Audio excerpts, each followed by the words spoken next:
একমাত্র এই জায়গাটাই আছে যেটা একেবারে সত্যি।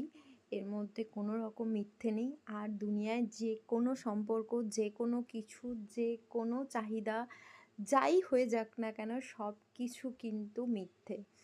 আমার মনে হয় তার কারণ প্রত্যেকটা সম্পর্কই আমাদের চারপাশে যে সমস্ত সম্পর্ক থাকে সবগুলোতেই স্বার্থ।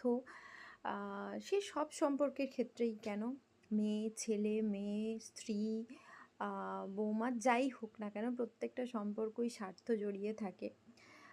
কারুর মন জুগিয়ে না চলতে পারলে বা কারুর মনের মতো না হয়ে উঠতে পারলে তুমি কখনোই তাদের প্রিয় পাত্র হবে না। এই জায়গাগুলোই আমার মনে হয় পরম সত্য। এর মধ্যে কোনো রকম মিথ্যে নেই। তো যাই হোক, আজ তো পরমা একাদশী। চেষ্টা করি একাদশীর দিনগুলোতে বিশেষত মন্দিরে গিয়ে একবার ভগবানের সামনাসামনি দাঁড়ানোর। তো সেরকমই সমস্ত কাজবাজ মিটিয়ে বিকেল বিকেল চলে গেছিলাম মন্দিরে। কিন্তু আমার অনেক কিছু কেনার ছিল, মানে অনেক কিছু আমার শেষ হয়ে গেছে, সেই জন্য আরও মানে আগ্রহী ছিলাম যাওয়ার জন্য। বাট দোকানটা খোলেনি, কোনো কারণবশত দোকানটা সেদিন বন্ধ। আর সামনে ভগবানের যে প্রসাদ, যেখান থেকে আমি প্রতিবার প্রসাদ নিয়ে আসি সেই দোকানটাও বন্ধ ছিল। তো যাই হোক, কী করা যাবে, পরে একদিন আবার যেতে হবে।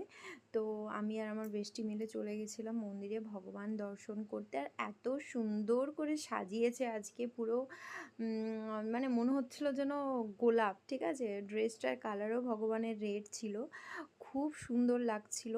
মানে ভেতরে ঢুকলেই একটা আলাদাই পজিটিভিটি ফিল করতে পারবে। ভাবনা চিন্তা মাথার মধ্যে রেখেই গেছিলাম যে ভোগ প্রসাদ নেব, তারপর ভগবানের যে সমস্ত জিনিসপত্রগুলো প্রত্যেক দিন লাগে আমার সেগুলো ফুরিয়ে গেছিলো। তো সেগুলোও নেওয়ার ছিল। তো কী করা যাবে, কিছু করার নেই। আর আমরা তো আর নিয়মের ঊর্ধ্বে না, কোনো কারণবশত হয়তো ওই দিন বন্ধ ছিল।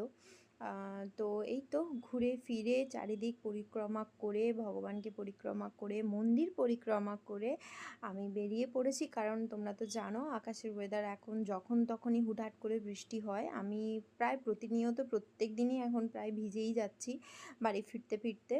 তো সেই জন্য আর বেশি লেট করলাম না। দেখতেই পাচ্ছ মেঘ উঠে গেছে, তো যে কোনো মুহূর্তে বৃষ্টি আসতে পারে। তো চলো আজকের মতো টাটা।